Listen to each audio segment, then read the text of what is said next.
রাতভর রুদ্ধশ্বাস নাটক, টান টান উত্তেজনা, অবশেষে গ্রেফতার আশারাম। নিজের গুরুকুলেই এক নাবালিকাকে যৌন নিগ্রহের অভিযোগ ওঠে আশারামের বিরুদ্ধে।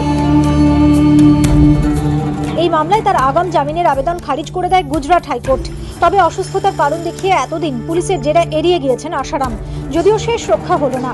শনিবার আশারাম ইন্দোর আশ্রমে আসছেন এই খবর পেয়ে তাই আর দেরি করেনি পুলিশ। টানা 11 দিনের চাপানুতরের পর শনিবার বিকেল 5টায় শুরু হয় রুদ্ধশ্বাস নাটক। আশারামের খোঁজে ইন্দোর আশ্রমে যায় যোধপুর পুলিশের একটি দল। আশ্রমের সামনে ভিড় বাড়তে থাকে আশারাম ভক্তদের। বিক্ষোভ দেখাতে থাকেন আশারাম অনুগামীরা। গোটা আশ্রম ঘিরে ফেলে পুলিশ। বাড়তে থাকে উত্তেজনা। ইন্দোর আশ্রমে ঢোকে পুলিশের একটি অ্যাম্বুলেন্স, সঙ্গে পুলিশের একটি গাড়ি। পুলিশের বিরুদ্ধে স্লোগান দিতে থাকেন আশারামের ভক্তরা।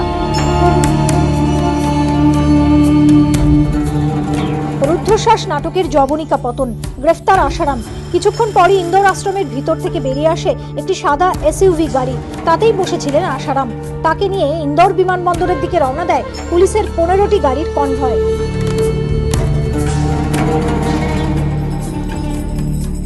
আশারামকে নিয়ে ইন্দোর বিমানবন্দরে পৌঁছয় যোধপুর পুলিশ। সেখানেই রাতভর রাখা হয় তাকে। দিল্লিগামী বিমানে তোলা হয় আশারামকে। সঙ্গে ছিলেন আশারামের সহযোগীরাও। গ্রেফতারির আকস্মিকতা কাটিয়ে উঠতে না পারা সত্তরোর্ধ্ব আশারামকে কিছুটা বিধ্বস্তই দেখাচ্ছিল।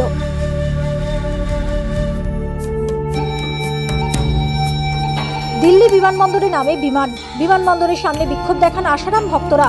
তারপর দিল্লি থেকেই বিমানেই যোধপুর আনা হয় আশারামকে।